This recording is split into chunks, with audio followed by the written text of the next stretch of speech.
My name is David Lin. I am a managing director and head of investment research at Altair, so thank you very much for joining us this afternoon. You know, I wanted to start by saying I must confess, because my wonderful colleague Anna is not the only imposter at Altair, because I too employed ChatGPT to help me write my introduction for this panel on AI. I was very impressed at what the original output was, and I was so impressed I tried to challenge it a little bit. I said, help me write an introduction and make me sound funny and witty and make people like me. And it actually did a really good job, and so it kind of has a sense of humor there that I was very impressed with. And while I'm no longer going to read to you the output of my introduction, since Anna stole all of my thunder, I wanted to, I was so amazed at what it actually produced in terms of the volume, in terms of the quality, and it was in a matter of a few seconds that it produced all of this from a simple query. And while I've used ChatGPT enough times now to appreciate that generative AI is absolutely a game changer that will accelerate productivity in meaningful ways across all industries. And it's going to create huge investment opportunities moving forward. There's no doubt about that. And so I thought it only made sense to have a panel where we have investors, one from the private side and one from the public side, that are on the front lines of trying to find these investment ideas. And so the good news is that many of the clients here, already have artificial intelligence in your portfolios today. Through Kleiner Perkins, which is in a lot of our accolade funds, and also through our large cap growth managers, including Zevenbergen. It's in the portfolio already. So I wanted to introduce our panelists today, who graciously both flew in from the West Coast to be at our forum. And we'll start with Lee Marie Braswell. Lee Marie is a partner at Kleiner Perkins, which is one of the largest and most established venture capital firms in the world. Lee Marie focuses on partnering with the next generation of infrastructure and machine learning application founders. A graduate of MIT, Lee Marie was also an engineer at Google and Scale AI before beginning her investing career as a principal at Founders Fund prior to joining KP. We also have Anthony Zachary, who is a principal and portfolio manager at Zevenbergen Capital Investments, which manages around $4 billion in assets and targets primarily high-growth, publicly traded companies that are poised to be industry disruptors. After starting his career as a credit analyst, Anthony has been on the investment team of Zevenbergen for almost 13 years. So let's go ahead and get started. And we'll start with Lee Marie. Lee Marie, maybe you can start by explaining your role at Kleiner Perkins. Maybe talk a little bit about your investment thesis at the firm. And perhaps you can just share with us maybe some of the AI investments that you guys have already made, and then some areas that you are targeting today. Absolutely, and thanks so much for having me. This has been awesome so far. I'm Lee Marie, so I'm a partner at Kleiner Perkins. Mostly focused on early stage, so think seed to Series B, so maybe first financing to a few private financings in. And I mostly look at, especially these days, everything in ML. So whether it's applications or infrastructure. Actually, prior to becoming an investor, I was one of the first engineers and then the first PM at Scale AI, which is a ground truth data company that started providing ground truth data to autonomous vehicles, and then went on. Now they're providing ground truth for a lot of these foundation models, including OpenAI today. And so it's something that I've always been very excited about, from seeing self-driving cars, and then now just seeing how, the past year, every programmer I know is using some sort of assistant to complete their programming task. And the vast majority of people that I know have at least tried out ChatGPT or interfaced with it online in some way, maybe without knowing it. Kleiner, we've been quite involved in the quote-unquote generative AI space for actually a while. And when I joined, we'd made many investments that are really taking advantage of what's going on. So if you recall in the last presentation, you saw the fake people talking about fake data. I confirmed that was actually powered by a portfolio company called Synthesia. So we led their Series B a few years ago, and they've seen tremendous success in helping enterprises create, especially learning and development videos. So think about, how boring it is when you just hear a voice drone on and on and on. It's much more engaging to have some sort of visual stimulus, like the video that we saw in the last presentation. We're also investors in Glean, which is an enterprise assistant. So think ChatGPT, but for your enterprise, so using your own data. We're investors in Captions, which does video editing with generative AI. So think of all the videos you might watch on Instagram Reels, auto-captioning those videos, even allowing people to speak in different languages that they don't even know. And we're in Coda, which is an AI-powered note-taking tool. Viz, which helps detect strokes early and automates actions in the background. Infinitus, which does B2B healthcare calls. So think of all the rote calls of like prior auth and other sort of back office healthcare tasks. Infinitus automates a lot of that. So over the years, have just seen so many early applications of this company, and now with all the advancements in the technology, these companies are all doing really well, and I'm really excited to continue finding use cases where perhaps the incumbents have some sort of counter-positioning narrative why they can't add this technology to their product, or a startup comes in and has a data or tech advantage. So that's what I'm kind of focused on today. Excellent. And same question for you, Anthony. Maybe you can talk about your role at Zevenbergen. What's your investment thesis on AI, some of the things that you guys have been investing in on the public side, and maybe areas that you're targeting today?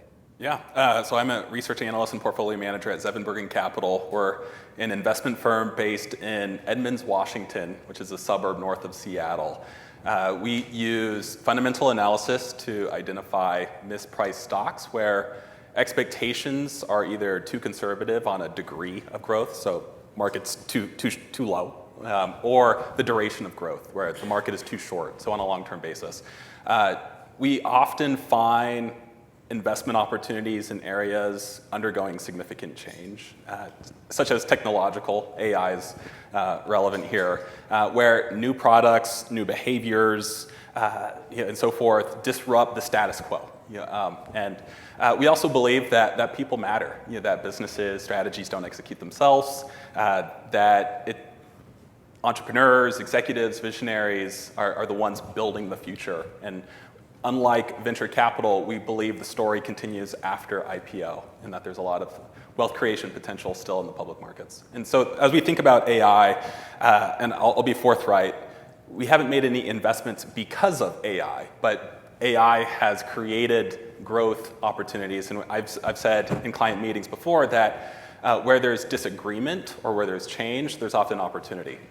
But how we understand the AI investment landscape, we simplify it into a three-leg stool. And so the first leg is what we call the building block companies. These are companies like NVIDIA and AMD that provide the computing, the processing and the memory chips, the networking cabling.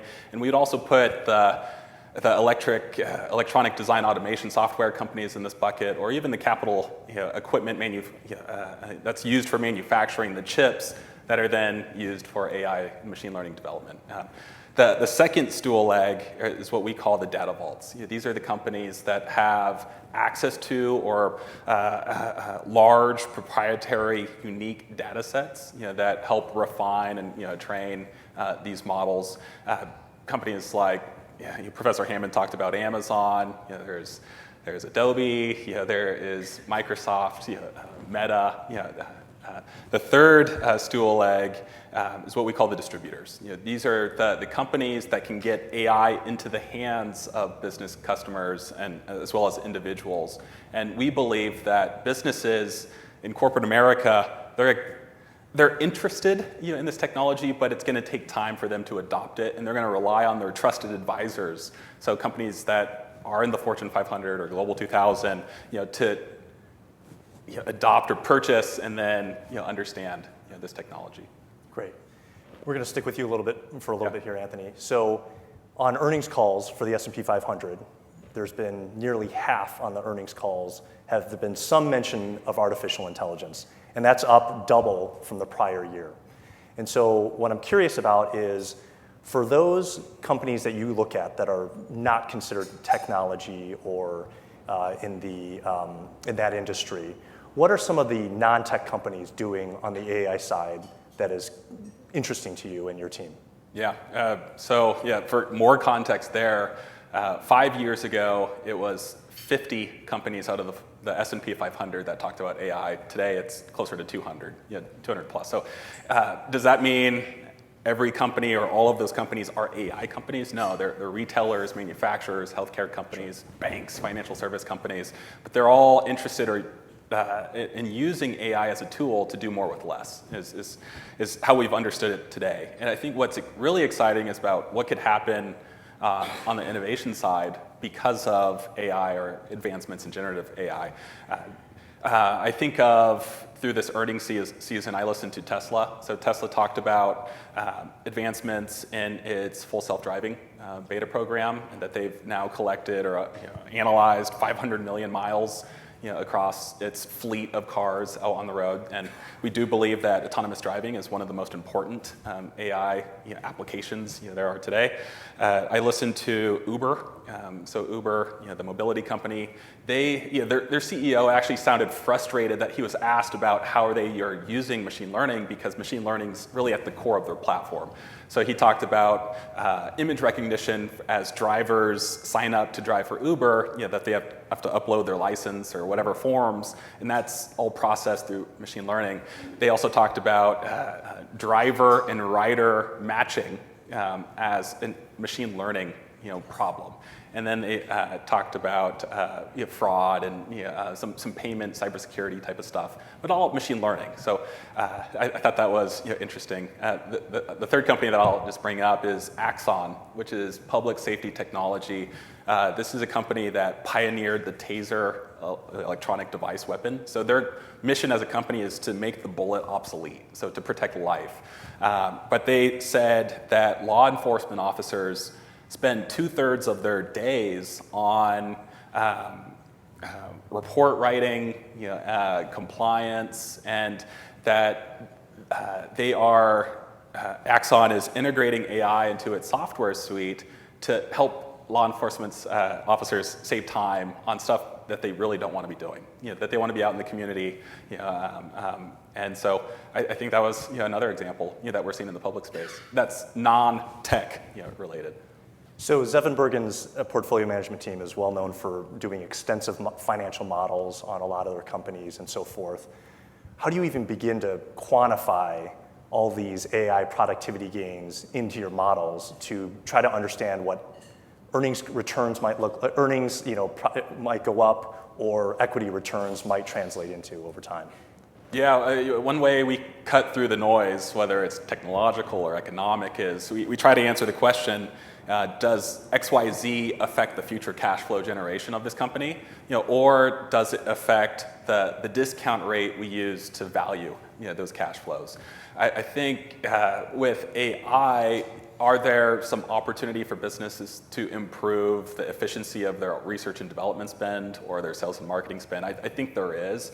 It brings up a couple of interactions I had with public company executives this year. The first was a CEO of an industrial company, and he said his most productive software developers were using ChatGPT to debug and refactor code. And so this mythical 10x engineer is becoming a 15x. So it's very difficult to quantify that. Sure. But I also had an interaction with a public company executive in the financial information space, and she said they were mulling a 25% reduction to their customer service budget because of generative AI. And so that could drop to the bottom line, holding everything else equal. Got it. Yeah. So Lee Marie, it's very fascinating, given that you're at Kleiner Perkins, because you're kind of at ground zero for all of these developing technologies with all these startups, and you're probably just drinking from a fire hose with all these ideas that are coming at you. Based on what you have seen, what are some of the industries and roles that you think will be most impacted by the technologies that are being developed today? Absolutely. So it is slightly unintuitive. When you first think about it, what are these models that everybody's talking about over the past few years really good at? And so, I kind of divide my answer into two categories of models. So the thing that we've mostly been talking about are the large language models, the LLMs, as a lot of people refer to it. This is what's powering ChatGPT. Basically, they are just really, really good at understanding and generating text. And so when you think about what industry is going to be affected by that, it's, where are there lots of people that are doing just that? So think about copywriting. That's probably the most obvious one. Obviously, copywriters are now super sped up because there's a draft. You just put your query into ChatGPT or some other model, and it can come up with a poem or an ad or whatever, as long as it's text. And then when you think about sales and marketing jobs, when you think about people who work in the back office in medicine or even in the front office, doctors dealing with patient notes, lawyers and all the text they have to sort through. All of these industries today, I know examples of people in all of these industries that at least use assistants that are powered by LLMs, if not fully automate parts of their job with LLMs. So that's kind of like the most obvious thing that we see happening. And obviously we're kind of at the very beginning of all of that, right? Because what's powering LLMs is this architecture called the transformer. That wasn't invented until 2017. Obviously many, many years of research before. And then, ChatGPT is basically a year old. So we were very, very early at the actual rollout of this technology. And then I guess what else LLMs can do really well that's a little less intuitive is code. So understand and generate code. So maybe some of you saw GitHub's Copilot. It came out actually before ChatGPT, I think, at least in the beta program, and it speeds up programmers, just like Anthony was saying. Some people say that they're twice as productive or even more. And so there's that use case of it just generating code, speeding people up, doing these really simple tasks. But then also there's the use case of LLMs can actually understand code. So they can understand web pages, they can understand websites.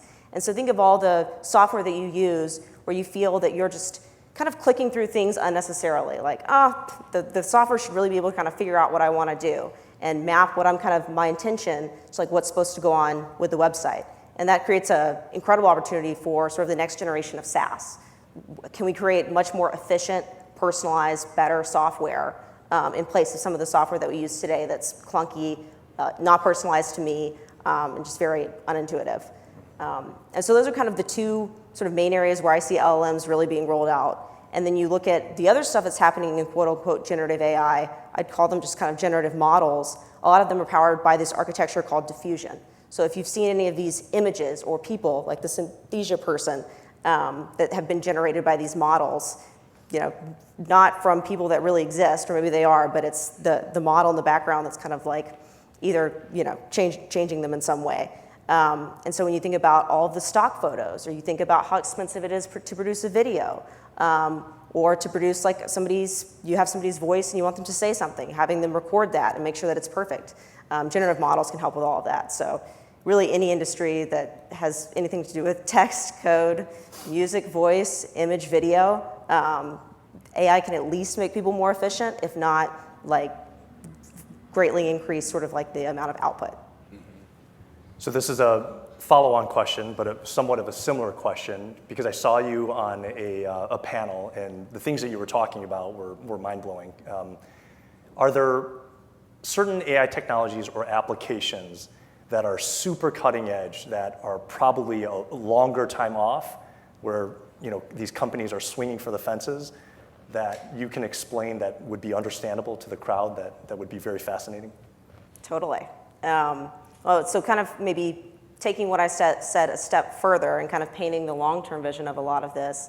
I mean, you could imagine you have an AI programmer on your team. Let's say the tasks that, there's always a set of tasks that, as I used to be an engineer, that engineers hate doing. It's the really boring stuff. Like we've got to switch the language of our code base, we've got to upgrade our packages, we've got to do all this really boring stuff that if we don't do it, like our site becomes less reliable. There's some companies working on that today. How do we just fully automate that? Like how do we have somebody who can understand and do these simple rote tasks that all these companies have to do automatically? So you could even extend that further, and why can't they just take on more tasks and more tasks and more tasks? And then maybe you don't even have to be technical to tell this person what to do. Maybe you can code your own website and not be an engineer at all. And we're starting to see that in very simple versions of that today, but who knows, decades from now, like what's going to be the cost of software? Like will that go to a very low number, perhaps even zero? And so that's like kind of an interesting thought exercise. And then I guess another kind of cool thing that I haven't talked about, there's a lot of applications with all this technology to drug discovery, because these large models can understand DNA, RNA sequencing and things like that. And so even NVIDIA has created a framework for helping biologists figure out what are promising candidates to test for drugs and things like that. And so that's always kind of my argument. Obviously this technology is new, it's scary, but at the same time it is clearly in some ways very, very good. And if we slow down progress, we kind of have to look at all the things that we might be slowing down, and that could be, discovering new drugs and saving lives. Sure.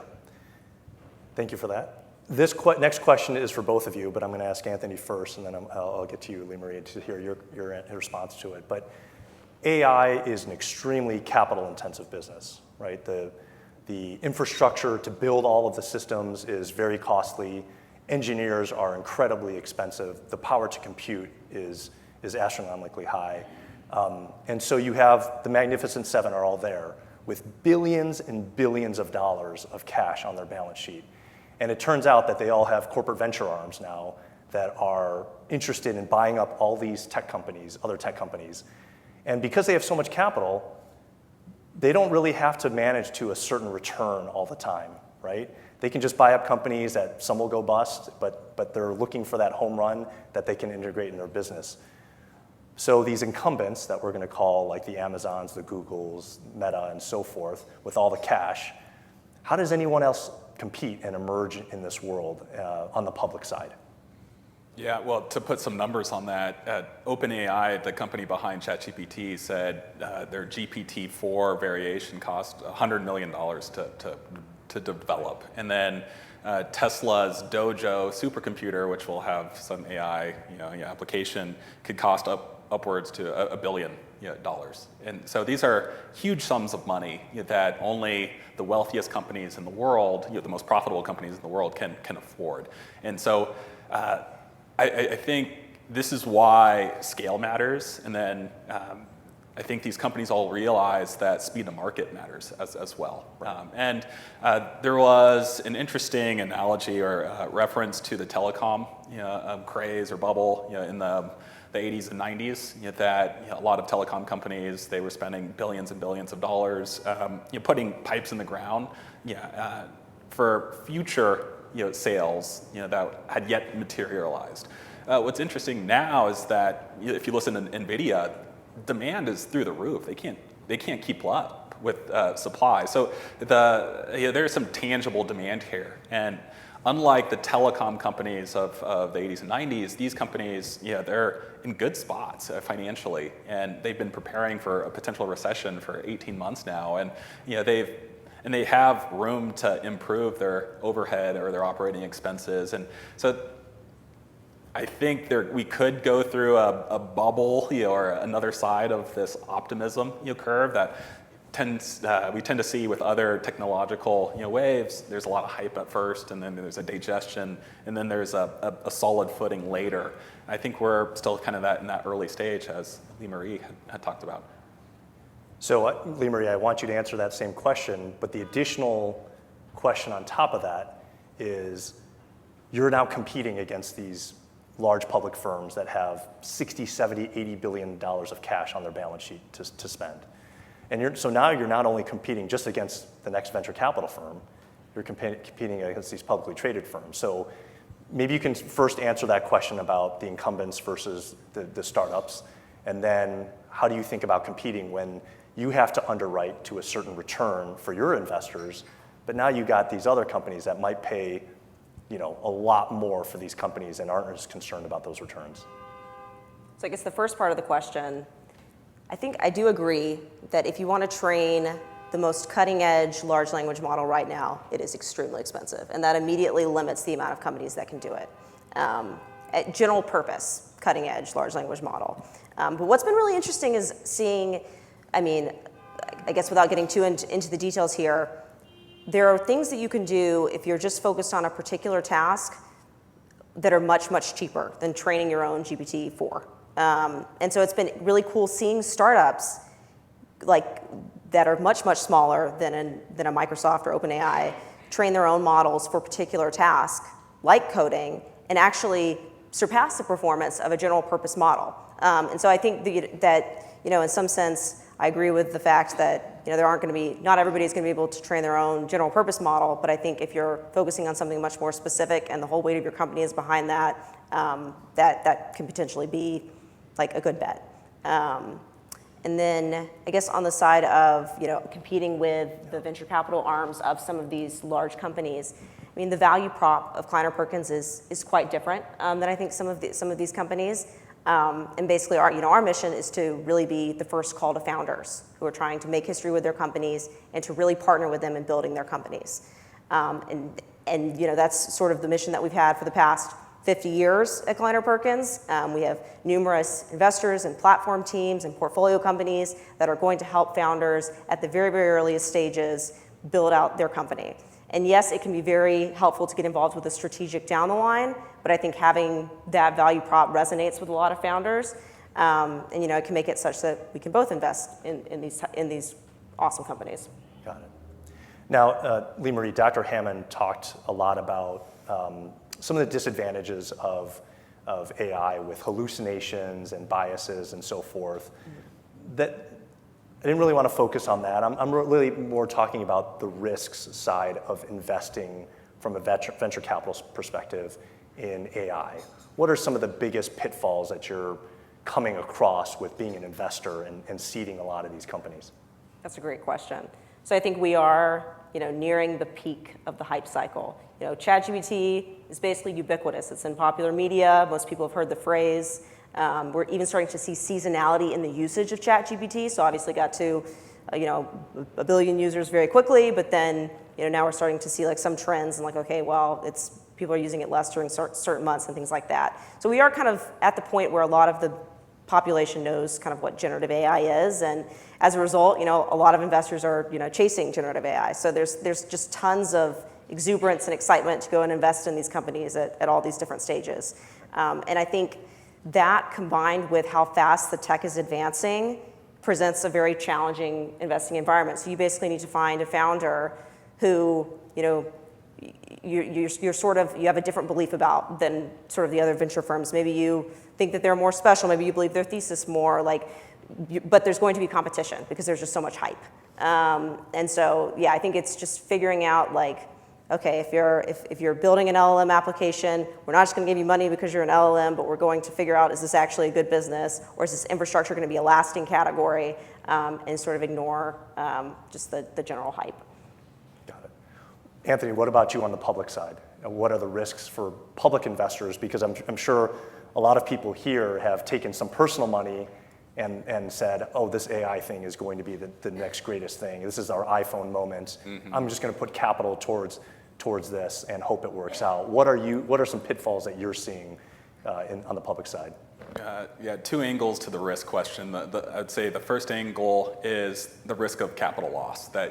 And the risk of capital loss is often tied to the price you pay for that stock. And so if you buy a company at the top of its hype cycle, they miss estimates, they incur a contraction period, you're probably going to lose money in that. And so how would we mitigate through that? I think through our fundamental analysis, our willingness to underwrite management teams that we respect or have history with.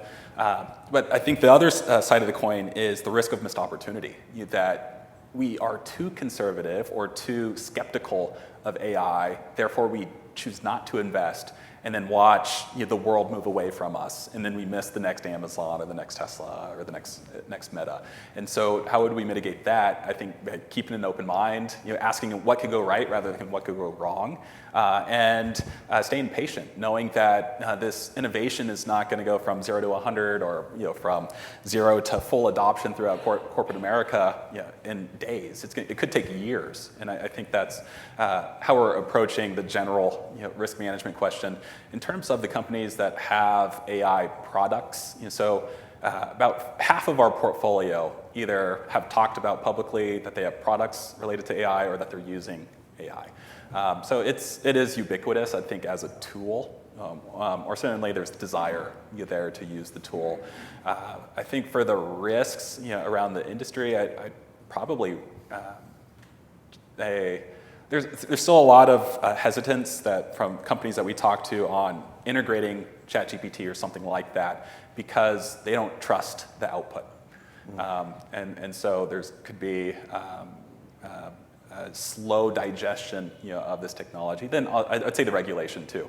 If we think of chips as important to national security, AI as an extension of the semiconductor ecosystem, we probably could see more regulation for like national security, and there's like copyright stuff. So that will probably get ironed out over the future. We have a few minutes left, and I'm going to open it up to the floor for questions for our panelists here. But did want to ask both of you one last question. Anthony, as you've immersed yourself in reading everything you can about AI and how it relates to the companies that you're invested in, have you come across things that you think are getting lost or overlooked by the market today, and not being accounted for? I think popular media overlooks the bottlenecks in the space. So I talked about the actual adoption versus the willingness to adopt, and the willingness to adopt or the actual adoption is going to play out over years. It's not going to be a flip the switch type moment.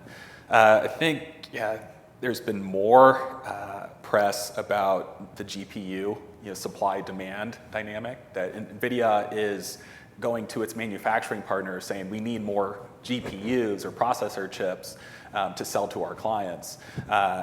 And will that shortage turn into a glut, or will that shortage of GPUs or processing chips turn into new innovations? So do companies iterate around the GPU market? I don't know. I mean, the second is memory chips, from what I've read, that we're hitting the rules of physics, that we can't make chips or memory chips denser. But so now companies are stitching together or networking multiple memory chips to handle these large models. And so as Lee Marie said, there's been this emphasis on making models smaller, more specialized to get around some of these limitations on the engineering side. Got it. And so, Lee Marie, you live in San Francisco. You're networking with some of the smartest minds in AI down in Silicon Valley and throughout the peninsula there.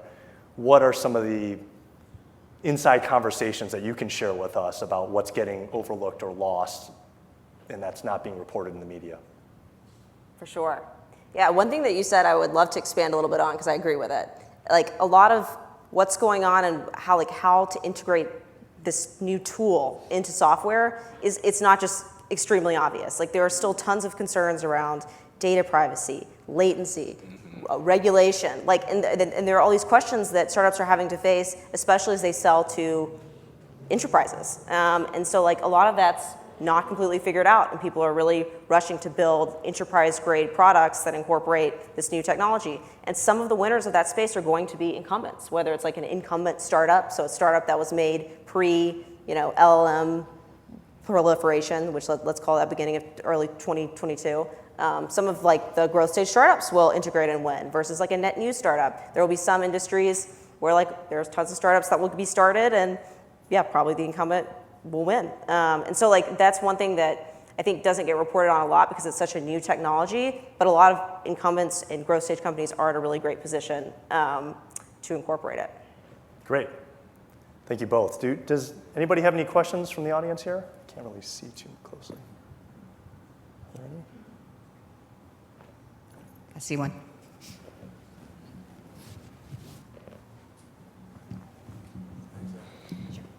So much of the media hype, for those of us who are no longer in a 24/7 active business kind of thing, is aimed at the consumer market. We know there are probably, 50 to 100 million phones in use of consumers between the ages of 2 and 18. How much of what you hear, is there a bifurcated market? You've talked certainly about the business side, and we try to think in a much different way than you would of a Amazon or a media-directed market aimed at everybody who has a phone. I think that's a great call out, because a lot of what we've been talking about has been enterprise, business to business companies. It has been interesting seeing, like, I don't know if you've heard of, for example, this company called Character AI. That's probably like one of the more talked about companies in the space of course, you can use these LLMs for business purposes, for research, for all the things that we've shown today, but you can also use it as a companion. Like, it can have a personality, and it can imitate somebody that you really want to talk to, like a celebrity. And so Character AI is probably the startup that has kind of like gained at least a lot of mind share in sort of the Bay Area. And then, I mean, Meta, I think, and the previous talk alluded to this, has put now a similar functionality in Instagram. So you can talk with, but it's a little weird because you can talk with people who you don't recognize their names, but you see that it's Kendall Jenner, you see that it's like some celebrity, and the personality is modeled after that celebrity. So there's definitely like a big use case of like to combat loneliness, to have friends online that remember things about you. And it's something that, it's an area where we're looking for investments, but it's been interesting. Those models do need to be somewhat general purpose and large, and so all of these companies either have a lot of money or have raised a lot of money to do that, at least that I've seen so far. Questions? Gentleman in the middle. Thank you. Could you talk a little bit about what effort is going into verification of the data which is used to train systems or processes? I could try to answer that, but I think the question about the importance of data, I mean, I think is worthy, of having, but and also the quality of data or the relevance of that data, and I think from the business side, will a business manager gain an edge, based on a large language model trained on Wikipedia? I don't think so. I think the efforts or the value will come, when a generative AI model is trained on corporate data or internal data that isn't easily found in the open web. So and I've also heard that the data will run out in a few years, which it's kind of mind-boggling that there's going to be an end to the amount of data that's found via the open web, whether it's Wikipedia, Reddit, or whatever, and that we could move into a world of synthetic data. That the outputs of these large language models will then be used for the inputs. So I can't speak to the verification efforts. I do know it's an important problem. I bet Professor has a better answer there.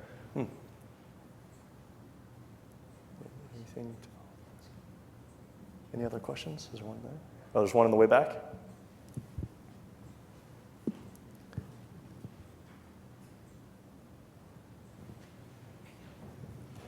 Hey, thank you. This question is actually for Lee. I'm at a fintech startup, and we use AI every day, and we're building products.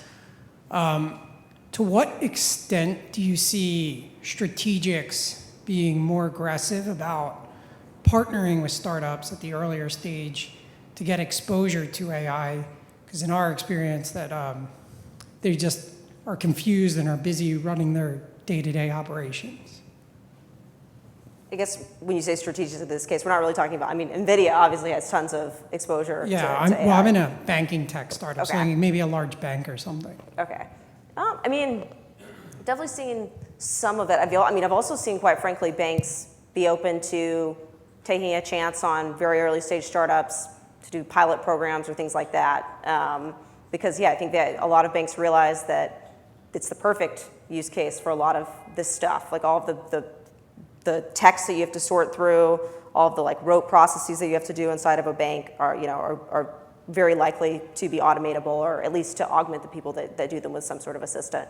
So I've definitely seen some eagerness from banks to at least try out a lot of these startups, and then some with the venture capital arm perhaps investing at some point. But I do tend to see strategics come in the later stages. So it's very rare to see them in a first, second, or third financing. It's more so when the company's of a scale at which that sort of investment might make a little bit more sense.